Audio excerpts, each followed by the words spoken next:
Assalamualaikum warahmatullahi wabarakatuh dan salam sejahtera diucapkan pada semua penonton di luar sana. Selamat pagi, selamat tengah hari dan selamat malam kepada seluruh penonton yang menonton YouTube ini.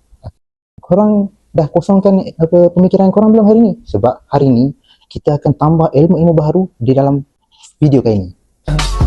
I just had to let you know you're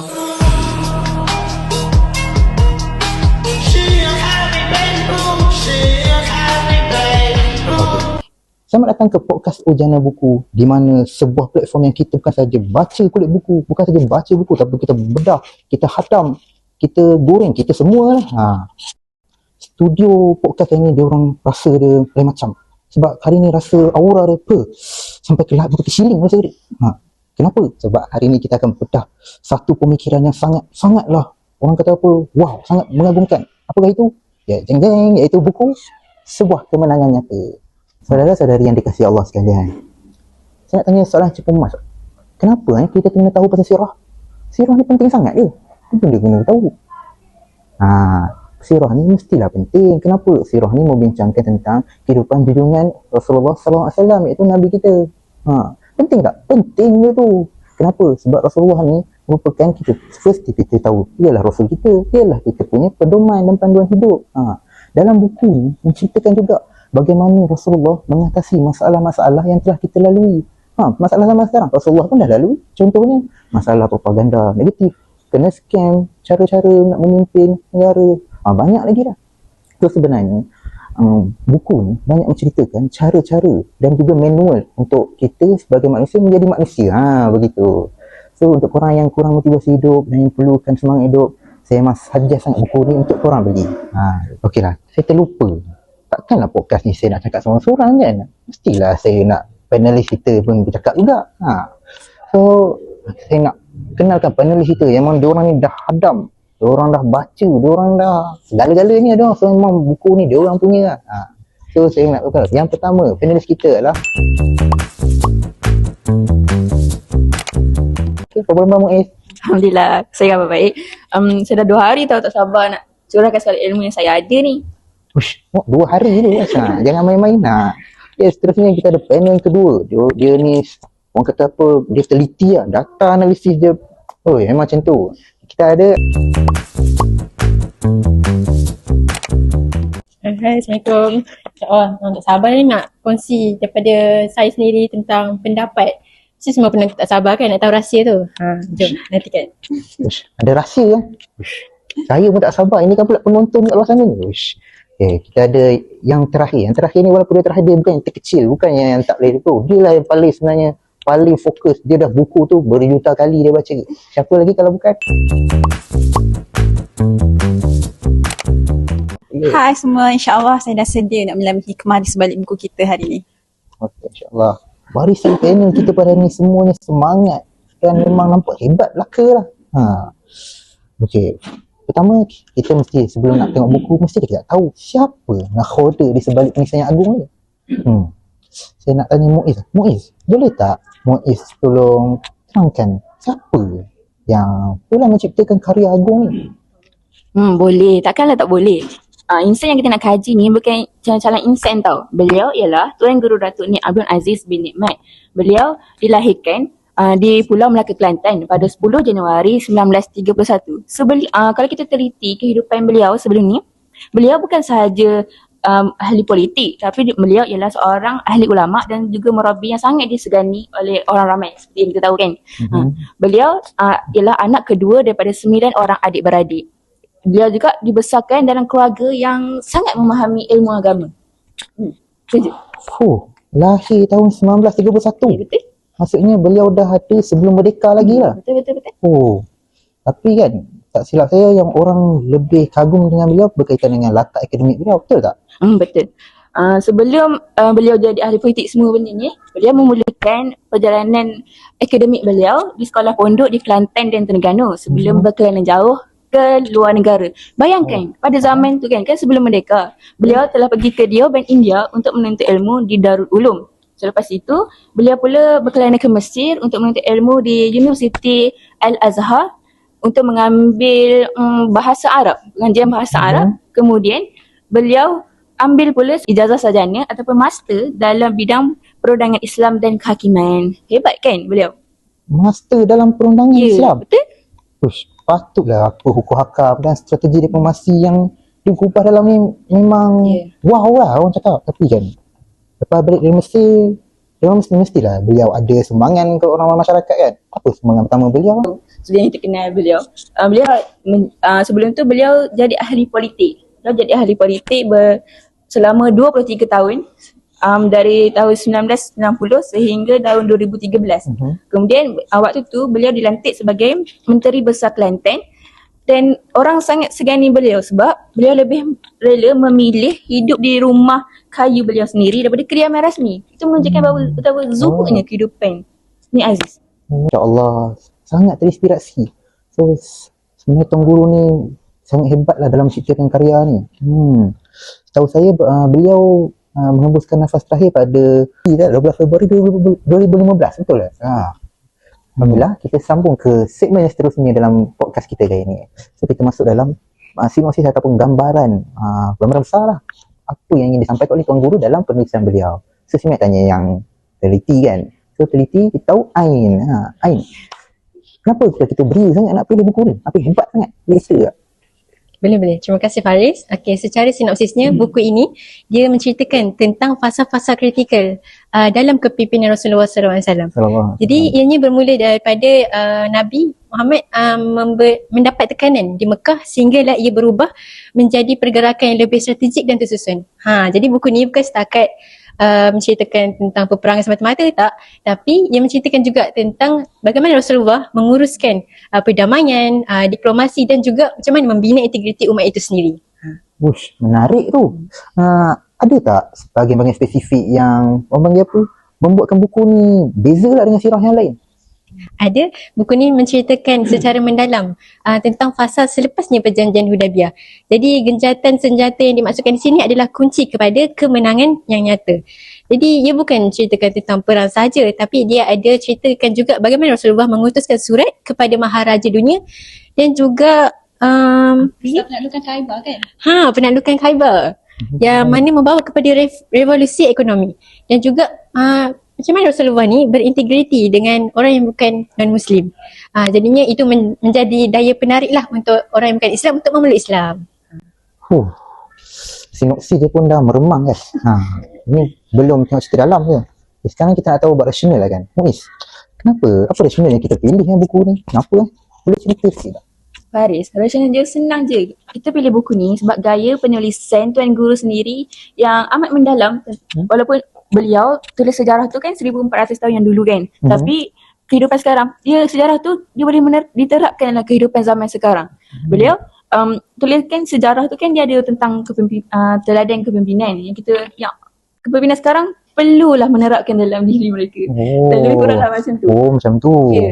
Dan buku ni juga dia mengajar kita bahawa dalam kemenangan apa pun, dalam apa jua bidang yang kita nak lakukan, kemenangan itu mutlak milik Allah sahaja. Apa-apa pun kita kena minta Allah. Kita tak boleh minta pada makhluk-makhluk yang lain. Faham. Saya nak tambah sikit boleh? Sila. Rasional pemilihan daripada sudut akademik pula. Kita pilih buku ni sebab kita nak mencabar persepsi biasa orang ramai. Sebab orang ramai ingat menang ni mesti kita kena bunuh, kita kena rampas harta kan. Tapi tidak, sebenarnya menang ni bila kita berjaya terapkan prinsip Islam dalam apa jua keadaan, walaupun dalam keadaan terhimpit. So kita faham daripada buku ni, bila kita banyak-banyak baca, kita akan mula rasa susah nak putus asa bila kita menghadapi kegagalan. Tapi berdasarkan saya dapat, rasional saya nampak kan, buku ni dia relevan untuk macam isu-isu Islamofobia zaman sekarang. Betul tak? Betul. Sekarang kita nak sambung bahagian yang bagi saya menarik lah. Kita nak tahu apa jantung lah, sedap orang panggil jantung utama daripada naskah ni yang nak kita bincangkan. So, kita mula dengan Hidayah. Boleh Hidayah? Kalau Hidayah, kenapa buku kemenangan nyata ni nyatakan kemenangan nyata? Adakah kemenangan tu just macam perang, kita menang perang, musuh siapa banyak lagi meninggal dia menang, macam mana? Terima kasih Farid, soalan dia agak mendalam ya. Sangat mendalam. Isu utama yang cuba nak dibangkitkan dalam buku ni adalah tentang konsep revolusi kemenangan tu. Ramai orang beranggapan bahawa kemenangan Islam ni adalah bersifat materialistik, iaitu bersifat kebendaan semata-mata. Tapi sebenarnya silap ya benda tu. Sebenarnya kemenangan Islam ni adalah dia berprinsip dan ada akhlak dan juga dia berteraskan akidah. Seperti yang Tuan Nik sendiri dia ada huraikan dalam buku ni macam mana dakwah Rasulullah tu macam mana Rasulullah tu berdakwah walaupun dia dalam keadaan ditekan, dipulau dan disakiti. Oh, so maksudnya walaupun Nabi kena baling batu kat Taif, kena pulau dengan apa nama tu? Syekh Abi Talib dah saya. Tu pun dia kira sebagai kemenangan. Ya, betul sekali. Dia cerita macam mana Nabi tu menyampaikan dakwah dalam keadaan tenang. Dalam buku ni Tuan Nik tu dia menghuraikan macam mana Nabi dia mengutamakan kemenangan berbanding daripada berperang dan juga mewujudkan suasana agresif. Nabi sendiri dia akan memulakan peperangan dan juga bersifat agresif bila ada sebab-sebab yang tertentu je. Oh, macam tu. Faham? Menarik perkongsian tu. Tapi saya nak tambah sikit boleh? Boleh. Okey. Saya nak cerita juga pasal premis lisanul hal. Yang mana kita senang kata akhlak yang baik lah. Jadi yang ada disebut dalam buku ni. Jadi Tuan Guru dia ada jelaskan yang isi utama dalam penyebaran agama Islam itu adalah disebabkan pembawa mesej itu sendiri. Jadi kalau kita tahu Nabi ni digelar sebagai Al-Amin. Jadi orang akan percaya, orang yang bukan Islam pun akan percaya kepada Nabi tentang apa yang Nabi nak sampaikan. Berita palsu. So maksudnya zaman dulu pun dah ada berita palsu. Dah ada scam dah macam zaman sekarang dah. Oh, baru tahu. Oh. Tapi Nabi dia tak guna kaedah guna media macam sekarang kan. Kalau kita ada scam, kita akan cakap dekat media kan macam mana kita akan clarify balik semua. Betul. Tapi tidak, Nabi dia arahkan sahabat untuk buat lari anak-anak semasa tawaf dan juga buka bahu kanan untuk nafikan fitnah musuh tu.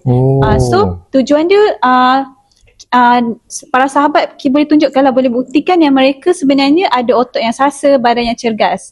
So antara isu yang berkait rapat sekarang ialah Ghazawul Fiqh ataupun secara jelas adalah peperangan pemikiran. Oh, perang apa? Perang pemikiran? Yes, perang pemikiran. Oi, first time saya dengar tu. Boleh tak cerita lagi? Macam syok dengar perang pemikiran tu. Okay, sekarang ni peperangan yang kita boleh nampak secara tersirat lah kan. Contohnya macam dekat media seperti Instagram, TikTok, ramai orang-orang luar cuba nak menjatuhkan lagi imej Islam. Betul tak? Betul. Okay. So kita kena, sebagai umat Islam ni, kita kena guna media tu sebaik mungkin. Kita kena jaga kualiti tu. Kita kena kita kena lawan propaganda tu dengan cara yang cemerlang. Bukan sekadar melatas begitu je. Faham. Sekejap. Saya nak jelas sikit boleh? Okay. Kan setiap masing-masing panel kan ada isu. Saya pun nak tambah satu isu tentang kandungan spesifik pasal keadilan ekonomi. Kan dalam buku ni dia ada sebut pasal sistem muajarah ataupun lebih kenali sistem upah yang adil semasa di Khaybar. Okay. Sistem upah yang adil tu kan, kalau kita tengok isu sekarang, eksploitasi pekerja, so gaji yang tak setimpal, kerja teruk. Contohlah saya bagi contoh kerja macam kerja tentera lah, kerja teruk kan. Tapi gaji diorang sikit je. So orang pun komplain, kerja teruk tapi apa, gaji sikit, pencen pun sekarang macam dah tak dapat macam tu. So sistem muajarah ni mengajarkan kita bahawa yang kemenangan yang nyata tu bukan setakat kita menang perang digital semua tu, tapi untuk membela kemenangan yang nyata tu, untuk bagi kita bela kebajikan rakyat dan pekerja. Itu yang yang menyebabkan Islam tu sangat relevan lah sampai bila-bila sekalipun. Macam tu. Dalam kupasan ni. So nak kata kat sini bahawasanya buku ni boleh jadi manual jugalah untuk macam, sebab zaman Rasulullah tu banyak macam scam yang katakan tadi, masalah-masalah ekonomi. So buku ni dia menceritakan macam cara macam Rasulullah mengatasinya kan. Okay, kita sambung dengan perbincangan kita dah, sebab biar kata kita dah pada buku, kita dah tahu cerita pasal apa yang menarik, apa semua kita dah tahu. Sekarang ni kita nak tanya lagi kita punya panelis kan, apa yang diorang dapat daripada pembacaan diorang lah. So Daya, ada tak ilmu baru yang awak dapat daripada pembacaan ni? Secara jujurnya lah, ilmu baru yang saya dapat ialah tentang pencerahan berkaitan dengan tujuan sebenar peperangan Islam. Mesti seramai orang faham yang peperangan terjadi sebab kita nak rampas wilayah, kita nak rampas tahta politik kan. Tapi sebenarnya tidak. Dalam buku ni Tuan Guru Aziz pernah cerita berkaitan dengan perang Mu'tah. Peperangan yang berlaku tu bukan sebab kita nak rampas politik ke apa, tapi sebab kita nak bela hak asasi. Contohnya waktu tu kita nak bela hak asasi orang yang dihantar untuk berdakwah. So sebenarnya Islam ni sangat menjaga kedaulatan utusan dan diplomat mereka. Betul tak? Betul. Tepat sekali. Selain itu, inspirasi yang saya dapat juga berkaitan dengan kekuatan emosi dan juga rohani para pejuang. Contohnya berkaitan dengan seorang pejuang yang bernama Abdullah bin Rawaha yang Rawaha. dia menangis bukan yang kerana tu. takut dia mati ke apa, tapi dia terkenang nasib dia dekat akhirat nanti. So dekat situ kita dapat inspirasi lah macam mana dia punya ketakwaan tu. Faham. Sangat bagus apa sebenarnya, dah semangat kita. Okey. Macam mana pula dengan Ain? Ada perkara baru? Ada. Dia yang saya dapat daripada buku ni adalah kemantangan dalam menghadapi kemenangan. Okay, selalu kan kalau kita menang sesuatu acara ke apa kan, mesti kita akan rasa macam aku nak tunjuk lah ke orang kan, aku menang. Tapi dalam buku ni dia ajarkan kepada kita untuk sentiasa bagaimana Rasulullah ni sentiasa merendah diri dalam apa jua keadaan. Jadinya dia bukan setakat mengajar rendah diri, tapi macam pembukaan Kota Mekah kan, dia bukan setakat memaafkan, tapi walaupun dia pun dah buat seteruk apa pun, tapi Nabi tetap memaafkan. Macam tu. Yang pembukaan Kota Mekah tu yang pasal bab Fathu Mekah, betul lah kan? Betul kan? Ya, betul. Dia memang satu revolusi dalam peperangan dunia, tak salah saya lah. Betul. Jadi kemenangan yang sebenar adalah apabila kita ni mampu untuk menurunkan ego kita sendiri. Jadi buku ni dia mengajar kita lah bagaimana cara untuk kita nak merendah diri dalam apa jua keadaan. Faham? Sekejap, saya nak tambah satu lagi, boleh? Tak boleh. Untuk Muiz boleh. Silakan. Okay. Bagi saya pula, penemuan baru bagi saya ialah betapa Islam tu sendiri dia sangat menjaga keadilan ekonomi, bukan dari sosial saja, tapi ekonomi pun Islam turut menjaga. Melalui kan kalau setengah negara dah dapat wilayah-wilayah lain, negara tu akan abaikan rakyat dia kan. Tapi Islam ni dia mementingkan semua. Dia tak pilih kasih, dia tak pilih side-side yang yang ni lebih kaya, dia kena pentingkan dia. Tak, dia adil semuanya. Macam itulah Islam tu memang menyeluruh lah, syumul. universal. Masya Allah, perkongsian mereka sangat luar biasa, kawan. Setiap panel dapat permata yang berbeza-beza. Ada yang berkaitan dengan diplomasi, ada yang pakai kekuatan rohani, ada cerita pasal ekonomi, banyak lah. So memang wah lah kan. Pejam selit, kita dah sampai penghujung rancangan kita. Rasa macam baru tadi kita baru sembang benda-benda yang menarik, mata-mata yang menarik. Sekarang ni saya nak panelis kita buat kesimpulan lah. Siapa dulu Muiz lah, boleh Muiz dulu? Boleh, takkan tak boleh. Jadi kesimpulan yang saya dapat kat sini ialah buku ni dia membuktikan bahawa Tuan Guru Ni Aziz bukanlah sekadar menulis tentang sejarah, tetapi dia sedang membina jambatan untuk kita memahami bahawa integriti tu adalah kunci kepada segala-galanya. Integriti dan tawakal tu kita perlu terapkan dalam diri kita dalam apa juga keadaan yang kita hadapi dan kita lakukan. Dan sebagai mahasiswa juga kita perlu mewarisi semangat ni dalam setiap apa yang kita buat lah, belajar ke, bekerja ke, itulah. Faham? Sebenarnya saya. Faham. Ain, sambung pula Ain. Saya nak tahu juga lah Ain punya macam mana. Mak Ain kan teliti. Okay, bagi saya kesimpulan buku ni adalah berkaitan dengan kematangan strategi. Jadi Tuan Guru dia ada cerita bahawa perjuangan ni kita perlu bijaksana lah dalam merancang strategi. Macam mana kita nak buat ni, macam mana buat ni, apa kita punya kesan kan. Jadi jangan cepat melata dengan provokasi yang ada di luar sana. Sebaliknya rancanglah dengan balaslah dengan akhlak yang baik dan juga rancang dengan yang lebih mantap. Yalah, yang terakhir mestilah kena panggil Hidayah. Okey, sambung Hidayah. Antara kesimpulan kecil yang saya boleh buat daripada kisah ni, kita mestilah hadapi semua dugaan apa semua yang datang kat kita dengan tenang. Okay, daripada peristiwa dakwah secara tenang tu, kita dapat faham yang ruang untuk membuat baik tu kat mana-mana ada sahaja, asalkan kita berada di landasan yang betul. Tengok, kita punya panelis mempunyai pemata semua berbeza-beza. Okey, sekarang ni buku ni memang penulisan yang menarik. Kerana apa? Dia ceritakan sirah agung Rasulullah SAW. Tapi apa yang korang tengok dekat podcast ni cuma 10% je. Ini macam tengok trailer movie. Kalau nak tengok movie dia, korang kena dapat sendiri buku ni di pasaran. Jangan lambat-lambat. Kalau lambat, buku ni habis, korang pula menangis dekat 7 katil. Kalau paling-paling pun malas sangat, buka internet, search, beli. Kalau investment untuk buku ni adalah yang terbaik tau, kerana ilmu sentiasa berjalan. Ilmu ni lah benda yang bagus. Aku moderator ingin mohon maaf, anda tersalah kata, tersilap bicara. Saya mewakili mereka sekali lah, saya lupa cakap. Okey, itu saja daripada kami. Yang baik itu daripada Allah, dan yang buruk itu datang daripada kelemahan kami sendiri. Sekian, wabillahi taufiq wal hidayah. Assalamualaikum warahmatullahi wabarakatuh, dan salam kemenangan nyata. Bye bye. Okey geng, sebenarnya podcast kita yang kita tengah lalui sebentar tadi ditajuk oleh AFX Jiffy.